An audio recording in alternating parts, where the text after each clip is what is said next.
Welcome to my YouTube channel vibrant academy. आज हम आप लोगों के सामने 10 क्लास के लाइव प्रोसेस में ये तीसरा टॉपिक हमारा है। सबसे पहले हम लोगों ने न्यूट्रिशन को समझ लिया था, किस तरह से न्यूट्रिशन होता है। सेकेंड हम लोगों ने डाइजेस्टिव सिस्टम को समझ लिया था और थर्ड हम लोगों का है रिस्पिरेटरी सिस्टम। यदि हम रिस्पिरेटरी सिस्टम की बात करें तो रिस्पिरेटरी सिस्टम को बोला जाता है श्वसन तंत्र। तो श्वसन तंत्र क्या है उसको आज हम लोग समझेंगे। और श्वसन तंत्र यानी रिस्पिरेटरी सिस्टम में सबसे पहले हम आप लोगों के सामने डायग्राम ले आए हैं। डायग्राम इसीलिए लाए हैं क्योंकि डायग्राम से यदि हम इसको समझे तो समझना और आसान हो जाता है। तो सिंपल हम डायग्राम के कॉन्सेप्ट पर ही अभी रिस्पिरेटरी सिस्टम को समझेंगे। तो सिंपल कुछ नेम है जो आपको याद रखना है। तो नाम आपको क्या क्या याद रखना है, तो हम इस प्रोसेस को शुरू करते हैं। सबसे पहले आपको ये याद रखना है कि नोजल, यदि नोजल की बात करें तो नोजल को हम ये समझ सकते हैं कि जो नाक का ये आगे वाला पार्ट है इसी को नोजल बोला जाता है, जिससे कि हम सांस लेते हैं। सांस लेते हैं तो सांस में हम क्या लेते हैं, तो मिक्सचर ऑफ गैसेस, कि सारे गैसों के मिक्सचर को एयर बोलते हैं। एयर को हम सांस लेते हैं और एयर ही हमारे लंग्स तक, फेफड़ा तक आता है। तो ये हम किससे लेते हैं, तो ये हम नाक से सांस लेते हैं। नेक्स्ट हम लोग पढ़ेंगे जिसे कि बोल सकते हैं नोजल पासेज। यदि नोजल पासेज की बात करें तो नोजल पासेज को हम इस तरह से भी समझ सकते हैं कि नोजल पासेज में क्या होता है, तो इसमें सीलिया प्रेजेंट रहता है। सीलिया की यदि बात करें तो 9th क्लास में हम लोगों ने पढ़ा है कि सीलिया एक रोए के जैसा शरीर में बाल रहता है, हेयर लाइक स्ट्रक्चर रहते हैं, छोटे छोटे हेयर रहते हैं। तो सिंपल आप लोग सभी देखे होंगे, अपने नोज में देखिएगा अंदर में छोटा छोटा बाल रहता है। तो जो नोज के अंदर बाल रहता है सीलिया लाइक, वो कहाँ रहते हैं, तो नोजल पासेज में रहते हैं। और फिर कंप्लीट हम बोल सकते हैं इसको नोजल कैविटी, यानी ऊपर वाले पार्ट को नोजल कैविटी बोला जाता है। नोजल कैविटी में क्या होता है, तो नोजल कैविटी में म्यूकस पाया जाता है। तो म्यूकस मेम्ब्रेन हम लोगों ने 9th क्लास में भी पढ़ा था कि म्यूकस मेम्ब्रेन क्या करते हैं, तो ये नोजल ट्रेकिया से लेके नोजल तक प्रेजेंट रहता है। म्यूकस एक लिक्विड फॉर्म में रहते हैं जो कि बाहर से आने वाले बैक्टीरिया, वायरस या कुछ भी हम बोल सकते हैं, धूलकण, जो भी बाहर से वेस्ट प्रोडक्ट आ रहे हैं उनको क्या करते हैं, तो म्यूकस मेम्ब्रेन अपने अंदर जो सीलिया लाइक स्ट्रक्चर नोजल पासेज में प्रेजेंट है वहां इकट्ठा कर लेते हैं। तो कंप्लीट हम बोल सकते हैं एक ह्यूमन में दिन भर में 1.5 लीटर म्यूकस मतलब डेली सेक्रेशन होता है कि म्यूकस निकलता है, जिससे कि जब भी हम सांस लेते हैं तो सांस लेने में जो भी धूलकण हमारे अंदर जाता है वो जमा हो जाता है। कहाँ, तो सीलिया में फंस के, तो नोजल पासेज में वो धूलकण फंस जाते हैं। इसकी वजह से, क्योंकि वहां नोजल कैविटी के अंदर क्या प्रेजेंट है, तो म्यूकस मेम्ब्रेन प्रेजेंट है। और म्यूकस मेम्ब्रेन में म्यूकस निकलता है जो 1.5 लीटर 1.5 लीटर एक डे में, पर डे ये निकलता है 1.5 लीटर। तो ये हमको याद रखना है। तो नोजल कैविटी में और क्या इसका यूज है, तो नोजल में हम किसी भी चीज का स्मेल, यदि सुगंध लेते हैं तो स्मेल में भी नाक का यूज करते हैं कि नाक से सूंघते हैं कि इसमें खुशबू कैसा है। नेक्स्ट यदि बात करें तो फेरेंक्स, यदि फेरेंक्स की बात करें तो फेरेंक्स को आप लोग सभी जानते हैं। फेरेंक्स क्या है, तो फेरेंक्स हम इस तरह से समझ सकते हैं कि फेरेंक्स जो हम लोगों ने डाइजेस्टिव सिस्टम को पढ़ा है, तो डाइजेस्टिव सिस्टम में हम लोगों ने पढ़ा कि जो नोजल कैविटी और बक्कल कैविटी दोनों आके जिस पॉइंट पर मिलते हैं उसी को तो फेरेंक्स कहते हैं। तो फेरेंक्स को हम लोगों ने समझ लिया था कि नोजल कैविटी और बक्कल कैविटी। बक्कल कैविटी में क्या फंक्शन है आप लोग समझ चुके हैं, नोजल कैविटी में क्या फंक्शन है तो उसको अभी समझना है। तो अभी यही समझना है कि उसमें सीलिया लाइक स्ट्रक्चर, हेयर प्रेजेंट है, सेकंड म्यूकस वहां प्रेजेंट है। तो म्यूकस और सीलिया दोनों प्रेजेंट कहाँ है, तो नोजल कैविटी में प्रेजेंट है। और नोजल क्या करेंगे, ये किसी भी चीज का स्मेल लेने में मदद करते हैं। नेक्स्ट यहाँ मोस्ट वीवीआई क्वेश्चन बनता है किससे, तो लैरिंग्स से बहुत वीवीआई क्वेश्चन बनता है। तो फेरिंग्स से ही याद रखेंगे लैरिंग्स। लैरिंग्स की यदि बात करें तो लैरिंग्स को हम इस तरह से समझ सकते हैं कि लैरिंग्स को वॉइस बॉक्स बोला जाता है। लैरिंग्स को वॉइस बॉक्स इसीलिए बोलेंगे क्योंकि जो नोजल ट्रेकिया है ये किनके बने हुए हैं, कार्टिलेज के बने हुए हैं, जो कि रिंग शेप में प्रेजेंट रहते हैं। तो ये अटैच रहते हैं लैरिंग्स किससे, तो नोजल ट्रेकिया से, और नोजल ट्रेकिया में एयर के मूवमेंट के कारण ही हम बोल पाते हैं। यदि एयर नहीं रहेगा तो आपका आवाज नहीं निकलेगा। कभी भी आप अपने कंठ के पास इस पोजीशन पर आप पकड़ के देखिएगा, आपको वाइब्रेशन फील होगा कि जब भी हम कुछ बोल रहे हैं तो यहाँ वाइब्रेशन फील हो रहा है। तो नोजल ट्रेकिया से अटैच है लैरिंग्स। लैरिंग्स क्या करते हैं, ये वॉइस निकालने का वर्क करता है, इसीलिए हम लैरिंग्स को वॉइस बॉक्स बोलते हैं। तो आपको सिर्फ एक ऑब्जेक्टिव यहां से बनेगा कि वॉइस बॉक्स किसको बोलते हैं, तो वॉइस बॉक्स लैरिंग्स को बोलते हैं। कभी भी मिस्टेक नहीं कीजिएगा। लैरिंग्स कहां प्रेजेंट है, फेरिंग्स के पास या upper layer of nozzle trachea. Next यदि बात करें तो लैरिंग्स के पास ही प्रेजेंट रहते हैं एपिग्लोटिस। एपिग्लोटिस क्या है, आप लोग सभी पढ़े हैं कि लैरिंग्स के अपर लेयर पर एपिग्लोटिस हमेशा ढके हुए रहता है, कवर्ड किए हुए रहता है। कवर्ड इसीलिए किए रहता है कि ये नोजल ट्रेकिया के अंदर कोई भी वाटर या फूड नहीं जाए। हम लोगों ने पढ़ा है कि फेरिंग्स के पास सिर्फ एक ही हॉल रहता है, या तो आप फूड को लीजिए या तो आप एयर को लीजिए। यदि दोनों एक्टिविटी हम एक बार में कर देते हैं तो ऐसे कंडीशन में क्या होता है कि कभी कभी हम सड़क जाते हैं और जहां से एयर जाता है नाक से पानी बाहर आ जाते हैं, चावल के दाना बाहर आ जाते हैं। तो वैसे कंडीशन में जब भी हम कोई एक्टिविटी करें या तो हम सांस लेंगे या नहीं तो फूड खाएंगे, कोई एक वर्ग ही प्रेजेंट होगा। तो ये एपिग्लोटिस क्या करते हैं, तो लैरिंग्स के ऊपर से कवर रहता है, हमेशा इसको ढक के रखते हैं कि कोई फूड या वाटर नोजल ट्रेकिया में नहीं जाए। तो सिंपल यहां तक आप लोगों का इतना पार्ट है जिसमें कि छोटा छोटा पॉइंट है, और डायग्राम में हम उसी पॉइंट को लिख रहे हैं जो कि हाईलाइटेड है। आपके एनसीईआरटी बुक में डायग्राम दिया गया है, उसमें हो सकता है ऊपर वाले बहुत नाम, ये सब भी नाम आपको लिख दिया गया हो, लेकिन हम उसी नाम को लिखेंगे जो कि हाईलाइटेड हो, जो कि कोई वर्ड को रिप्रेजेंट करते हैं। जरूरी नहीं है कि हमको पूरा खानदान का नाम याद रखना है। खानदान में आपके कौन क्या है इतना याद रखिए कि हमारे पिताजी डॉक्टर हैं, हमारे चाचा जी प्रोफेसर हैं, इस तरह से हम याद रख सकते हैं। तो जो कुछ वर्क कर रहे हैं उसको सिर्फ याद रखेंगे, बाकी हम यदि कुछ नहीं है तो हम अपने आप को उस समय क्या करेंगे, इग्नोर कर देंगे। तो वही जो वर्क कर रहे हैं उसको हम रिप्रेजेंट किए, जो उतना फेमस नहीं है उनको यहाँ पर इग्नोर कर दिया गया है।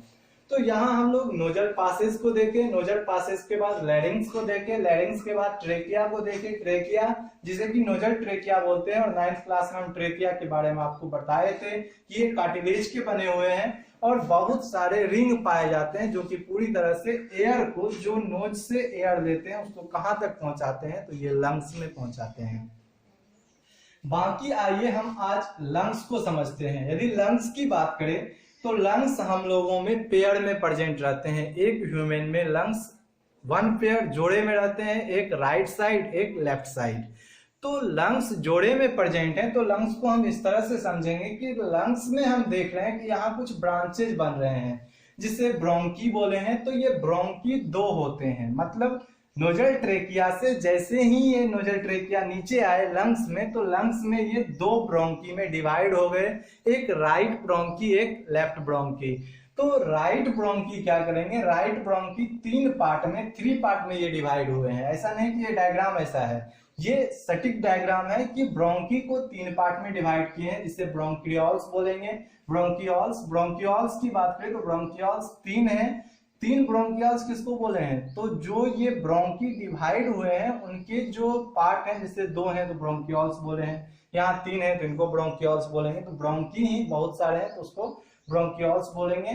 तो यहाँ हम लोग ये ध्यान रखेंगे कि ब्रोंकी लेफ्ट साइड में आपसे पूछा जाएगा तो 2, राइट साइड में पूछा जाएगा तो 3। सिंपल एक स्टोरी लाइक भी हम इस तरह से याद रखेंगे कि ब्रोंकी क्या होते हैं। तो हम लोगों ने महादेव शंकर भगवान का तस्वीर देखा है, उनके दाहिने हाथ में त्रिशूल है। तो दाहिने हाथ में त्रिशूल है तो त्रिशूल में क्या ऊपर पे 3 निप रहते हैं, 3 नोक के कारण यहाँ बोल सकते हैं त्रिशूल कि 3 ब्रोंकी दाहिने साइड में और 2 ब्रोंकी लेफ्ट साइड में। जब एक पता चल गया तो दूसरा आप बना के ही आइएगा। तो ब्रोंकी 2 पार्ट में डिवाइड रहते हैं, राइट ब्रोंकी और left bronchi. Right bronchi 3 part में और लेफ्ट ब्रोंकी 2 पार्ट में डिवाइड है। नेक्स्ट यदि ब्रोंकी की बात करें तो ब्रोंकी क्या करते हैं, तो ब्रोंकी एयर को लंग्स में लाने में मदद करता है कि जो भी हम नोजल ऑफ ट्रेकिया में एयर लाए हैं वो कहाँ आते हैं, तो वो ब्रोंकी में आते हैं और ब्रोंकी से वो लंग्स में फैल जाते हैं। यदि लंग्स की बात करें तो लंग्स यहाँ आप याद रखिएगा पेल्यूडल बोला जाता है, पेल्यूडल मेम्ब्रेन से ढका हुआ रहता है, इसके ऊपर एक मेम्ब्रेन पाया जाता है जिसे पेल्यूडल मेम्ब्रेन बोलेंगे। पेल्यूडल मेम्ब्रेन की बात यदि हम बात करें तो लंग्स में आगे हम लोग देखेंगे अल्ब्यूली, ये भी 9th क्लास में आप लोगों ने पढ़ा है। अल्ब्यूली की बात करें तो अल्ब्यूली को हम इस तरह से समझ सकते हैं कि लंग्स के एक यूनिट को अल्ब्यूली बोला जाता है। लंग्स के एक यूनिट को क्या बोलेंगे, जहां बैठे हैं वहीं से बोलिए अल्ब्यूली। अल्ब्यूली की बात करते हैं तो अल्ब्यूली एक बैलून लाइक शेप रहता है। बैलून की बात करें तो इस तरह का ये शेप रहता है, इसके ऊपर पर हेमोग्लोबिन पाया जाता है जो कि ब्लड में ऑक्सीजन को एब्जॉर्ब करते हैं। तो अल्ब्यूली जो है बैलून लाइक शेप है और लंग्स के यूनिट कौन है, तो अल्ब्यूली को ही बोला जाएगा। तो अल्ब्यूली यही ब्रोंकी के जो टिप पार्ट है वहां अल्ब्यूली प्रेजेंट रहते हैं, यह एयर को अपने अंदर एब्जॉर्ब करते हैं। नेक्स्ट यदि हम लंग्स की बात करें तो लंग्स जो होते हैं ये इंसान में जितना बड़ा हम है इससे 9 टाइम्स यदि हम मतलब मल्टीप्लाई करें तो हमको पता चलेगा कि 9 गुना मतलब 9 गुना अपने शरीर से बड़ा हम बैलून फुला सकते हैं यदि लंग्स में हवा को भरे तो कभी भी फेफड़ा को निकाल के हवा भरने का ट्राई यदि कीजिए तो बहुत बड़ा गुब्बारा आप बना सकते हैं। तो इसके अंदर क्या वर्क होते हैं, तो ये हवा को अंदर भरने का वर्क करते हैं कि जब हम सांस लेते हैं तो उस समय यहां हम लोग एक चीज और देखेंगे, डायफ्राम। डायफ्राम किसको बोलेंगे, तो डायफ्राम कुछ वर्ड मीनिंग में याद रखिए कि वर्ड आपको कंफ्यूज करेंगे। कंफ्यूज किस तरह से करेंगे, डायफ्राम हो गए, नेफ्रॉन हो गए, न्यूरॉन हो गए, तो ये सब आपको कंफ्यूज कर सकता है। डायफ्राम की बात करें तो डायफ्राम कहाँ से रिलेटेड है, तो डायफ्राम ये लंग्स से रिलेटेड है कि ये मेरे थोरैसिक कैविटी जो थोरैक्स रीजन है, थोरैक्स रीजन में डायफ्राम पाया जाता है जो कि फेफड़ा को फैलाने का और सिकुड़ने का वर्क करता है। फेफड़ा को चौड़ा कर देगा फिर फेफड़ा को सिकुड़ेगा, क्योंकि हवा लेते हैं इसके कारण। तो डायफ्राम कहाँ से रिलेटेड है, तो ये लंग्स का पार्ट है, तो ये थोरैसिक रीजन हमारे लंग्स से रिलेटेड है। सेकेंड हम बोले थे आप लोगों को नेफ्रॉन। नेफ्रॉन की बात करें तो आगे हम लोग एक्सक्लेटरी सिस्टम पढ़ेंगे। एक्सक्लेटरी सिस्टम में हम लोग पढ़ेंगे वहां नेफ्रॉन को कि किडनी के एक यूनिट को नेफ्रॉन बोला जाता है। और नेक्स्ट हम लोग पढ़ेंगे न्यूरॉन। न्यूरॉन आप लोग 9th में भी पढ़े होंगे, नर्व टिश्यू में याद कीजिए न्यूरॉन पढ़े थे। तो न्यूरॉन जो है हम बोल सकते हैं ब्रेन का जो यूनिट है उसे न्यूरॉन बोलेंगे। तो छोटा छोटा वर्ड मीनिंग है, न्यूरॉन, नेफ्रॉन, डायफ्राम, तो कंफ्यूज नहीं होना है। डायफ्राम कहाँ से रिलेटेड है, तो ये लंग्स से रिलेटेड है। और यहाँ हम लोगों ने रिब्स को बनाया है। रिब्स की बात करें तो रिब केज बोला जाता है फेफड़े की हड्डी, जिसे पसली की हड्डी बोला जाता है। तो ये इंसान में कितने होते हैं, तो ये टोटल हम बोल सकते हैं 12 पेयर में ये प्रेजेंट रहते हैं। 12 पेयर क्या है, तो 12 पेयर को हम इस तरह से छोटा सा कॉन्सेप्ट आपको दे रहे हैं कि एक वीक में कितने दिन होते हैं, 7 डे होते हैं। तो 7 डे से ही याद रखेंगे कि जो हमारे रिबकेज के बोन है वो स्टर्नम बोन, यहाँ पे स्टर्नम बोन प्रेजेंट रहते हैं और रिबकेज में 7 बोन आके अटैच रहते हैं किससे, स्टर्नम से। और बाकी 3 बोन 8, 9, 10 ये 3 बोन क्या करते हैं, हर एक दूसरे रिबकेज बोन के ऊपर से अटैच रहते हैं। बाकी 11, 12 2 बोन पूरी तरह से ओपन रहते हैं। तो यही इनका स्ट्रक्चर है रिबकेज का कि रिबकेज बोन जो होते हैं ये हमेशा पेयर में पाए जाते हैं, इसीलिए 12 पेयर बोले। ऐसे 12 पेयर बोले तो 24 बोल सकते हैं। यदि कंप्लीट आपको पूछा जाए कि फेफड़े में कितना हड्डी प्रेजेंट है तो हम बोल सकते हैं कि हमारे लंग्स में थोरैसिक रीजन में जो लंग्स बोन है ये कितने हैं, 25, क्योंकि एक बोन स्टर्नम आ जाएगा और 12 पेयर में है तो 12 बोन इधर 12 बोन इधर, टोटल अटैच होके 25। तो इस तरह हम बोन याद रख सकते हैं। तो बोन को यहाँ हम हाईलाइटेड नहीं किए हैं क्योंकि यदि बोन दे देते तो मेन इसका इंटरनल पार्ट हम लोगों को समझने में थोड़ा कंफ्यूजन हो सकता था, इसीलिए सिर्फ हम यहाँ एक रफली डॉट डॉट करके डायग्राम दिए कि ये सारे क्या हैं, रिबकेज हैं। तो आप लोग समझ सकते हैं, ऐसे भी पढ़े लिखे लोग हैं, किसी जाहिल को हम नहीं पढ़ा रहे हैं। तो 10th क्लास में आ गए हैं आप लोग और अच्छी बात है। तो यहाँ कुछ पॉइंट और है जिसको कि हम समझेंगे। लंग्स में क्या है, तो ब्रोंकी आ गए, ब्रोंक्रियोल्स आ गए, अल्व्यूली आ गए। तो तीनों को आप समझ चुके हैं, आपको कोई कंफ्यूजन इसमें नहीं है। कि ब्रोंकी किसको बोलेंगे, ब्रोंकियोल्स बोलेंगे किसको, अल्वियोली किसको बोलेंगे, तो ये सारा आप समझ चुके हैं। यदि नहीं भी समझे हैं तो फिर से एक बार आप वीडियो को देखिए, हमको आशा और विश्वास है आप जरूर समझ पाइएगा। नेक्स्ट यदि बात करें तो यहाँ हम लोग देखेंगे ब्लड कैपिलरीज। ब्लड कैपिलरीज की बात करें तो ब्लड कैपिलरीज क्या है, तो ब्लड कैपिलरीज यही हम बोले ना, अल्वियोली के ऊपर क्या है, हेमोग्लोबिन प्रेजेंट है। हेमोग्लोबिन क्या करते हैं, ये पूरी तरह से ब्लड, जब आप लंग्स को देखिएगा तो लंग्स में एक बैलून लाइक से ऐसे ऐसे बहुत सारे आपको डायग्राम नजर आएंगे। ये क्या करते हैं, यह पूरी तरह से बोल सकते हैं वैब्रियो बैंगनी कलर के रहते हैं, जो इसमें कि ऑक्सीजन प्रेजेंट नहीं रहते हैं, और जैसे ही ये ऑक्सीजन प्रेजेंट इसमें हो जाएंगे ये पूरी तरह से रेड कलर में चेंज हो जाते हैं। तो यहाँ ये बैलून लाइक सेट जो है यही क्या करते हैं, ब्लड कैपिलरीज को बनाते हैं, जो कि यहाँ एक पिगमेंट वर्क करता है हेमोग्लोबिन, जो कि आगे प्रोसेस में हम लोग पढ़ेंगे। हेमोग्लोबिन पिगमेंट में ये जैसे ही ऑक्सीजन को एब्जॉर्ब करेंगे, इसको हम बोल सकते हैं कि ऑक्सीजनेटेड ब्लड। जैसे ही ये ऑक्सीजनेटेड ब्लड बनेंगे वो रेड कलर के हो जाते हैं। और सिंपल एक सवाल इस तरह से भी आता है कि हमारे वैन में ब्लड जो है ये ब्लू कलर का क्यों नजर आता है, नीला क्यों दिखाई पड़ता है। नीला इसीलिए दिखाई पड़ता है क्योंकि यहाँ ऑक्सीजन की कमी है, और जहां ऑक्सीजन प्रेजेंट है वहां ब्लड रेड नजर आएंगे आपको ब्लड। तो यहाँ हम लोग ब्लड कैपिलरीज की बात करें कि ये एक पिगमेंट बनाएंगे जो कि लंग्स में प्रेजेंट रहते हैं कैपिलरीज। क्यों, क्योंकि वह ऑक्सीजन को एब्जॉर्ब कर सके, और एब्जॉर्ब करके बॉडी के अदर फंक्शन जहां की आपको एनर्जी प्रोवाइड होता है वहां भेज सके। तो ये डायग्राम है आपका, जिसको कि हम बोल सकते हैं ह्यूमन रेस्पिरेटरी सिस्टम। तो ह्यूमन रेस्पिरेटरी सिस्टम का डायग्राम बहुत इजी है, डाइजेस्टिव सिस्टम से इजी है। आप सिर्फ कॉन्सेप्ट ध्यान रखिए कि ब्रोंकी कितने हैं, bronchi 3 right side, left side कितने हैं, तो 2 हैं। लंग्स के साइज की बात करें तो राइट साइड लंग्स ज्यादा लंबा होता है, बड़ा होता है कंपैरिजन लेफ्ट साइड। इसीलिए डायग्राम आपको देखने में लगता होगा कि सर डायग्राम गलत बना दिए हैं, कि एक तरफ बड़ा दे दिए एक तरफ छोटा दिए। वास्तविकता यही है कि जो राइट साइड है वहां लंग्स का साइज बड़ा होता है, और लेफ्ट साइड का लंग्स का साइज छोटा होता है। जैसे किडनी की बात करें तो किडनी में भी यही होता है कि किडनी में जो होते हैं राइट साइड अप रहेंगे, लेफ्ट साइड डाउन रहता है। तो कुछ कुछ डायग्राम है जिसको कि प्रैक्टिकल में यदि आपको सही कॉन्सेप्ट पता रहे तो आप प्रैक्टिकल आप आसानी से कर सकते हैं, नहीं तो ढूंढते रहिएगा, सर्च कीजिएगा।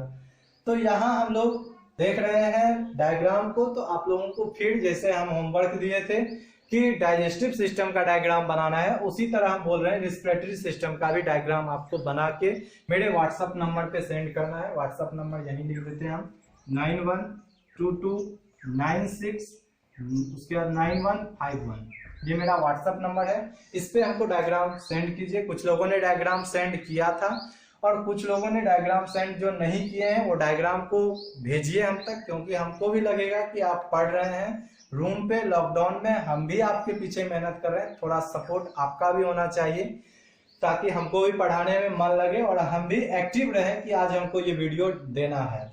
तो यहाँ डायग्राम को आपको बना के भेजना है, और जिन लोगों ने डायग्राम भेजा है उनसे थोड़ा ये रिक्वेस्ट है कि आप लोग डायग्राम में लेवलिंग करके भेजिए, कि नाम जो लिखिए वो एक सीध में रहना चाहिए। ये डायग्राम की सबसे बड़ी खासियत रहती है। यदि आप यहाँ यहाँ यहाँ बढ़ा चढ़ा के लिखते हैं तो वो डायग्राम सही नहीं लगता है, इसलिए एक लेवल में रहना चाहिए डायग्राम। यदि आपका खराब भी है, नाम यदि आप लेवल से लिखें तो वो डायग्राम काफी खूबसूरत नजर आता है।